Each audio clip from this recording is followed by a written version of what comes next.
This week, FBI Director Christopher Wray convened a meeting of intelligence leaders from across the Five Eyes Coalition, an information sharing and security partnership between the US, the United Kingdom, Australia, Canada, and New Zealand. At the Emerging Technology and Securing Innovation Security Summit, Five Eyes intelligence chiefs, government employees, researchers, and private industry partners came together to discuss how innovators can protect their ideas and technology from being stolen or exploited. On this episode of Inside the FBI, we'll learn about the Five Eyes Coalition, give you a glimpse into this week's summit, and learn why the heads of some of the world's foremost intelligence agencies all have the threat of Chinese economic espionage on their minds. This is Inside the FBI.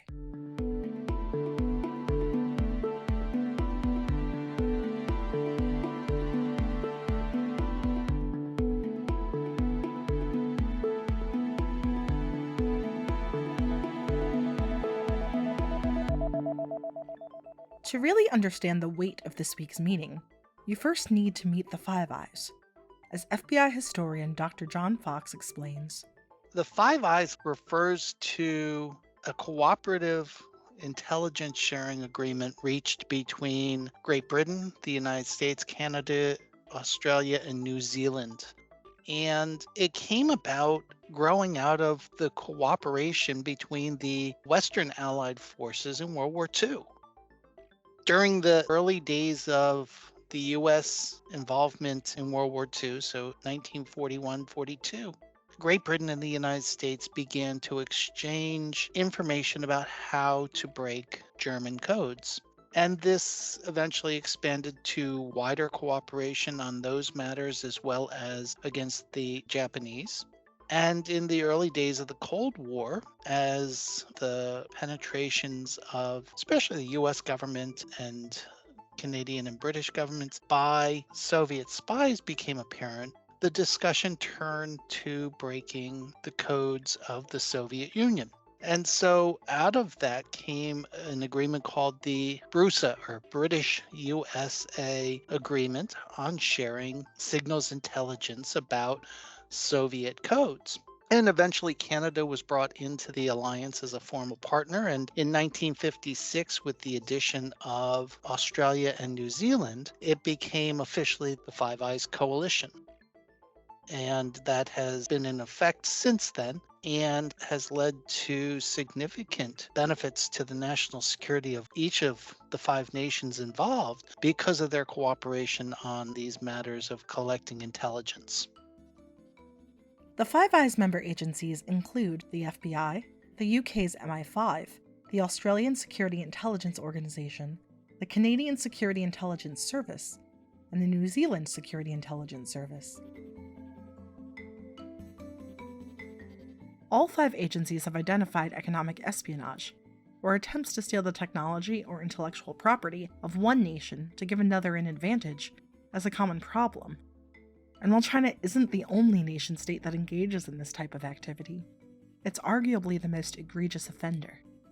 Wray said that, in recent years, the FBI has witnessed an approximately 1,300% increase in investigations linked to Chinese government attempts to steal things like intellectual property, technology, and trade secrets.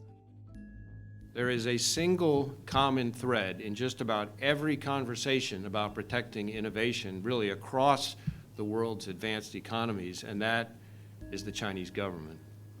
Not the Chinese people, mind you, and certainly not Chinese Americans, but the Chinese Communist Party is the number one threat to innovation, period. China has made economic espionage, stealing others' work and ideas, a central component of its national strategy. And that espionage is at the expense of innovators in all five of our countries, and it's certainly true right here in Silicon Valley. The contrast with our own rule of law nations could not be greater, and that's why you see us all here standing together for the very first time in a public setting, not only to demonstrate our focus and resolve, but to highlight our joint worldwide work aggressively countering the threat posed by Beijing. That threat has only gotten more dangerous and more insidious in recent years. China has long targeted businesses with a web of techniques all at once: cyber intrusions, human intelligence operations, seemingly innocuous corporate investments and transactions. Every strand of that web has become more brazen and more dangerous. Their hacking program is now bigger than that of every other major nation combined. And it's aiming for targets like popular corporate email software and companies that in turn serve a whole bunch of clients, so that it can steal not just from single businesses, but from hundreds or thousands at once. At the same time, we've seen aggressive uses of human intelligence, now powered by professional social media, while China also hides information about its own companies and harasses and arrests foreign professionals to make it harder and harder for our businesses to detect and avoid harmful investments, joint ventures, and other transactions intended to facilitate the theft of their IP and data. And now we see Beijing closing the malicious circle by bringing innovation and data they've stolen to bear to steal even more. Beijing has long targeted AI, a field where the US and San Francisco and Silicon Valley in particular lead the world. And now they're working to use AI to improve their already massive hacking operations, using our own technology against us. It is outrageous. Beijing's economic espionage campaign hurts our nations and our people, individual engineers, entrepreneurs, families whose hard work and livelihoods are stolen.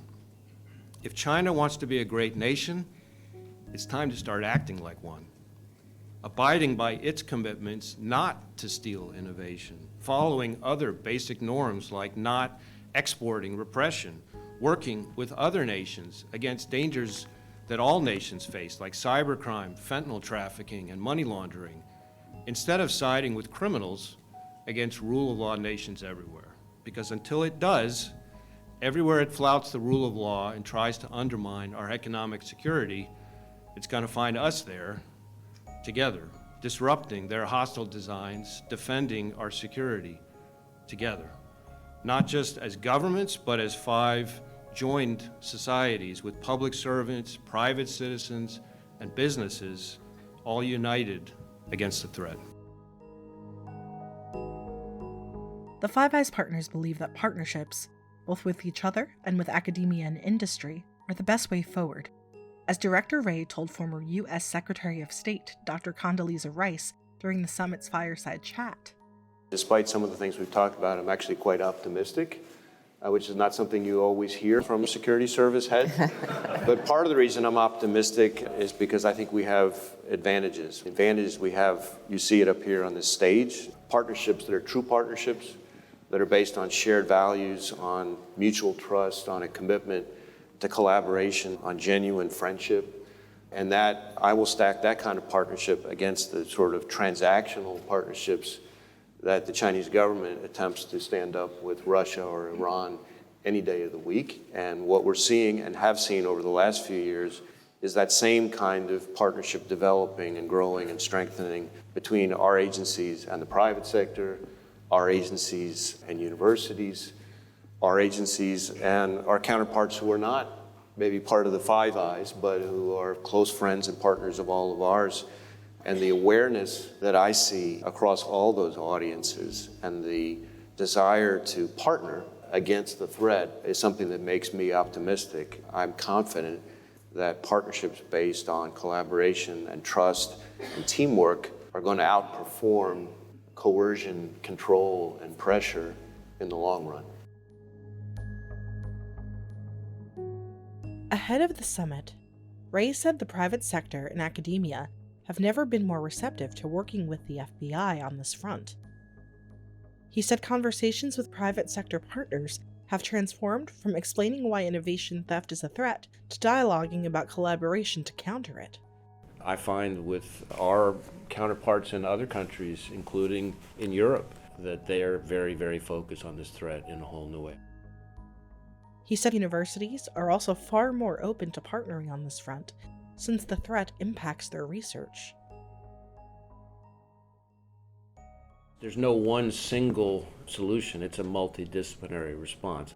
We're arming the private sector with information that enables them to take better steps to protect themselves. In this way, he said, the FBI is tapping into an alignment of interests. At the end of the day, he stressed, businesses make their own choices. The government is just giving them information that can help them decide how to safeguard their intellectual property and bolster their cyber defenses. Likewise, the Five Eyes partners this week released 5 principles to secure innovation to help these private sector and academic partners bolster their defenses against innovation theft. The Bureau's UK partners drafted the principles, but all Five Eyes member agencies will implement them.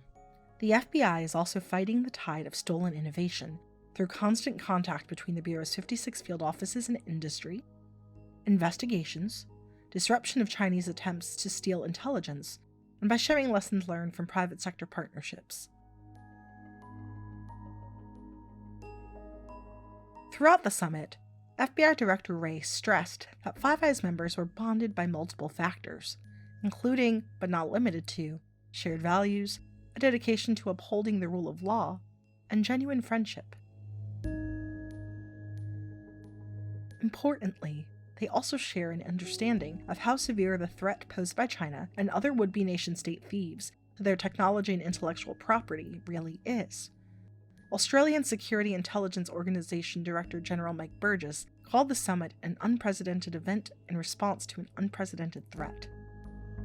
We recognise nations will spy. We recognise nations will seek strategic advantage. But, he said, the summit focused on conduct that transcends traditional espionage. He said the government of China is engaged in the most sustained, sophisticated, and scaled theft of intellectual property and expertise in human history. New Zealand Security Innovation Service Director General of Security and Chief Executive Andrew Hampton said coalition members have a common desire to use partnerships to fight the threat, whether that looks like their governments exchanging threat intelligence or means trading notes with private sector innovators to increase mutual understanding and collectively brainstorm threat response. For us, the key thing is awareness, having your eyes open, and being able to share that best practice to manage the threat. Canadian Security Intelligence Service Director David Vigneault echoed this dedication to using teamwork to protect innovation. He said that, via the summit, the Five Eyes leaders aimed to take the knowledge and awareness that we have and bring it to you in your own respective way as experts, working with government to find the right frameworks so that we can enable that openness, transparency, and innovation, but at the same time do it in a way that will protect what is important for us: freedom, democracy, freedom from interference, and coercion as well. And if innovators who might not think their efforts would matter to China or other adversarial nation-states, MI5 Director General Ken McCallum said, "Emerging technologies have such potential to change our world in quite fundamental ways that I think we should all care about where that power flows and goes. If you are working at the cutting edge of technology today, you might not be interested in geopolitics, but geopolitics is certainly interested in you." Visit fbi.gov/news to learn more about this week's summit. This has been another production of Inside the FBI. You can follow us on your favorite podcast platform, including Spotify, Apple Podcasts, Google Podcasts, or YouTube. You can also subscribe to email alerts about new episodes at fbi.gov/podcasts. On behalf of the FBI's Office of Public Affairs, thanks for tuning in.